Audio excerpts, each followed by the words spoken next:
Assalamualaikum warahmatullahi wabarakatuh. Waalaikumsalam warahmatullahi wabarakatuh. Bismillahirrahmanirrahim.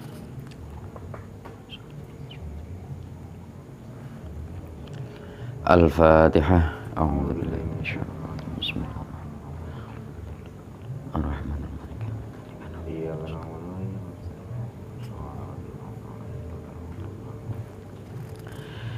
Bismillahirrahmanirrahim. Qala al-musannif rahimahullah ta'ala wa nafa'ana bihi wa bi'ulumi fid dharain amin. Bismillahirrahmanirrahim. Wa qala sallallahu alaihi wasallam yuzanu yaumal qiyamati midadul ulama'i wa damus syuhada.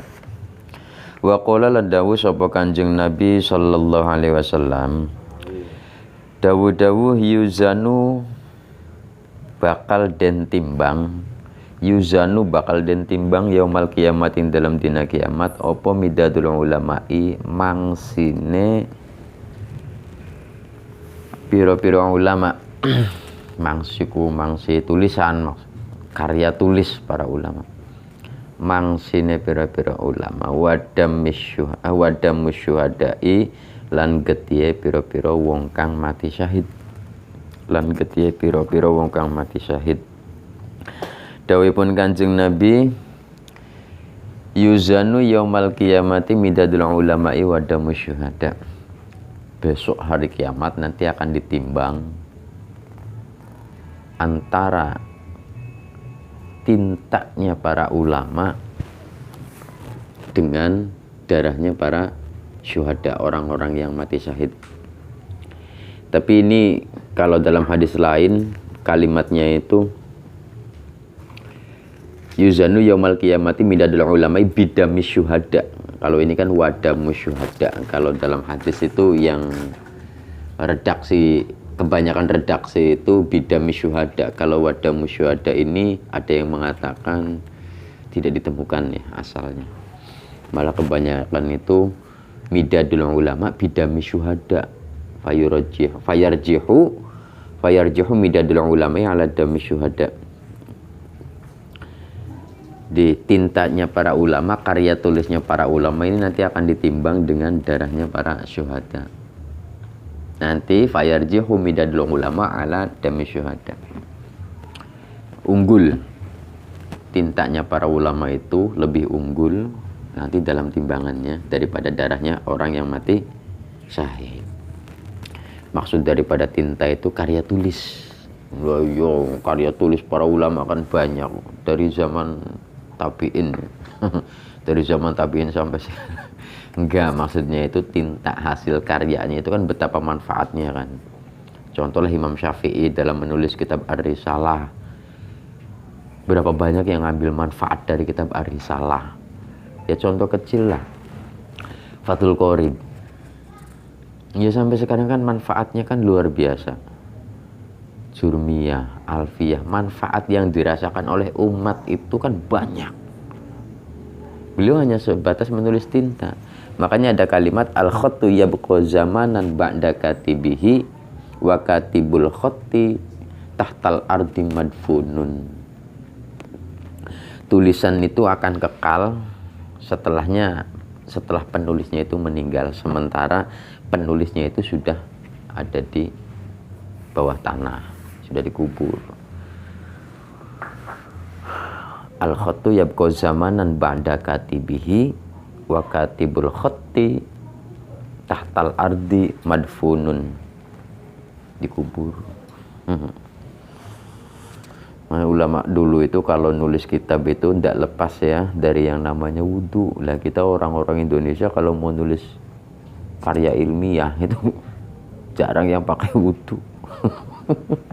Ya wajar lah kalau karya-karya kita tidak sefenomenal para ulama dulu. Kita ngarang asal ngarang kan, nggak pakai wudu, nggak sholat hajat dulu, gitu kan. Kalau Imam Bukhari itu kan dalam penulisan Sahih Bukhari itu, Imam Bukhari itu setiap kali mau nulis satu hadis, beliau itu selalu mandi junub. Padahal beliau tidak junub loh. Beliau mandi junub dulu. setelah mandi junub, kemudian beliau istikharah. Hadis ini benar dari Rasul apa enggak? Nah, habis sholat istikharah beliau tidur, nanti ketemu Kanjeng Rasul. Nanti disampaikan, ya bener, kun sing isun, jadi Kanjeng Nabi ini. Itu banyak, beberapa kali Imam Bukhari ketemu Kanjeng Rasul. Makanya wajar dalam muqaddimahnya itu disampaikan, muqaddimah apa? Pas khatamnya itu ya. Prolog apa epilog gitu. Jadi Imam Bukhari itu ada santrinya Imam Bukhari yang mimpi bertemu dengan Imam Bukhari. Di Imam Bukhari itu ketika berjalan selalu di belakang Rasul. Tanah yang habis dipijak oleh Kanjeng Rasul itu dipijak oleh Imam Bukhari. Jadi Imam Bukhari itu mengikuti pijakan Rasul. Jadi bumi yang habis dipijak itu dipijak oleh Imam Bukhari. Jadi Imam Bukhari terus di belakang Kanjeng Rasul. Wajar. Beliau ahli hadis. Artinya sebelum menulis kitab beliau selalu mandi dulu, mandinya mandi junub walaupun tidak junub. Makanya tinta para ulama itu lebih unggul daripada darahnya orang yang mati syahid. Wa qala lan dawu sapa Kanjeng Nabi sallallahu alaihi wasallam, mau bidawara dan ibadahi sapa Allah Gusti Allah bisain kelawan suwiji-wiji afdola kang luwih utama min fikhin tinimbang paham fiddin dalam masalah agama. Min fikhin tinimbang paham fiddin dalam masalah agama. Wala faqihun lan nyektine utawi wong kang ahli fikih wahidun kang siji iku asyaddu luwih abot ala syaitan ing atase setan min alfi abidin tinimbang 1000 ahli ibadah. Dawuhipun Kanjeng Nabi malih ma'ubidallah bisya'in, Gusti Allah ora disembah karo sesuatu sing luwih utama daripada ahli fikih. Jadi Gusti Allah luwih afdol diibadahinya itu oleh ahli fikih daripada ahli ibadah.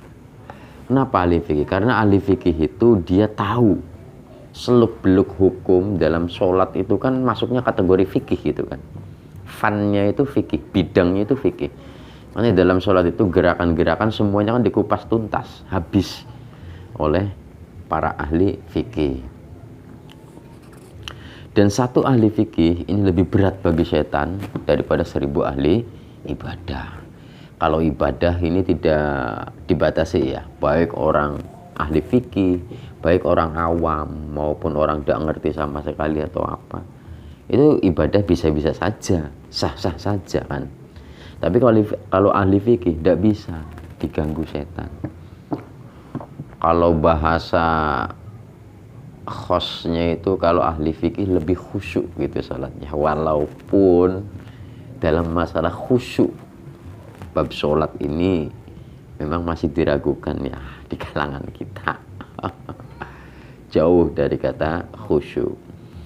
Kalau saya sendiri lebih condong kalau untuk kita-kita semua ya orang awam ya, yang namanya khusyuk itu cukup indahnya gerakan sholat kita itu sudah khusyuk. Kalau Imam Nawawi Banten kan mengatakan, kalaupun dalam rangkaian sholatmu kamu tidak bisa khusyuk, maka cukuplah ketika kalian mengucapkan Allah, itu kamu ingat Allah saja sudah khusyuk. Itu artinya dispensasi dari Imam Syafi'i, Imam Nawawi Banten. Ketika kamu mengucapkan Allahu Akbar, kamu ingat pada Allah, itu artinya kamu sudah khusyuk. Cukup itu saja, selebihnya tidak khusyuk juga tidak masalah. Asal ingat saja sama Allah ketika kamu mengucapkan Allahu Akbar takbir pertama. Itu sudah khusyuk kata Imam Nawawi Banten. Ya nyatanya ketika Allahu Akbar kita tidak pernah ingat kan. Tidak, sama sekali tidak. Bayangin aja kita tidak pernah ingat sama sekali. Lah yang diingat apanya coba? Boro-boro arep mikir Gusti Allah. Kalau kita kan kebanyakan kan lebih percaya dengan kasat mata. Apa-apa yang tampak oleh mata itu justru yang menempel dalam diri kita kan. Itu yang diyakini oleh diri kita. Sementara hal-hal yang tidak bisa dijangkau oleh mata, yang bisa dijangkau oleh naluri atau qalbun, justru malah kita tidak percaya. Padahal sesuatu yang ada itu sejatinya tidak ada. Sesuatu yang tidak ada itu sejatinya ada. Yaitu pembahasan lain. Satu ahli fikih ini lebih ditakuti oleh setan daripada 1000 ahli ibadah, karena ahli ibadah ini lebih suka setan ini lebih suka menggoda ahli ibadah, karena ahli ibadah itu ketika kita sholat ya wis pikirannya kita melayang kemana-mana.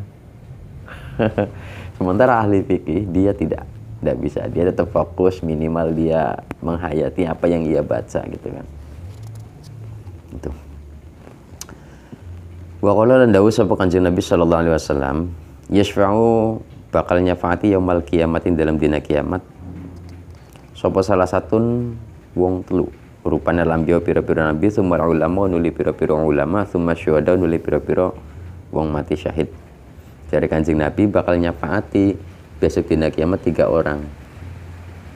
Yang pertama para ulama, para nabi, kedua para ulama, ketiga para syuhada. Gerimis ya. Hutan. Ya alhamdulillah hutan maning. Ora kekurangan banyu. Banyu mesti turah-turah. Ora eman-eman Gusti Allah mai rezeki. Sabrek-gabrek ke banyu. Kita banyu ke tuku. Pira sedrigan pira. Gusti Allah ora semprot ya. Ya bisa dilanjut nanti ya. Ya cukup sementen mawon riyin. Ya nanti keterangannya bisa dilanjut. Yang jelas 3 orang yang bisa mensyafaati di hari kiamat nanti. Yang pertama para nabi, yang kedua para ulama, yang ketiga para syuhada. Nah rinciannya itu ya nantilah pertemuannya akan datang. Wa ruwiyan al ulama wallahu alam bisawab. Al-Fatihah.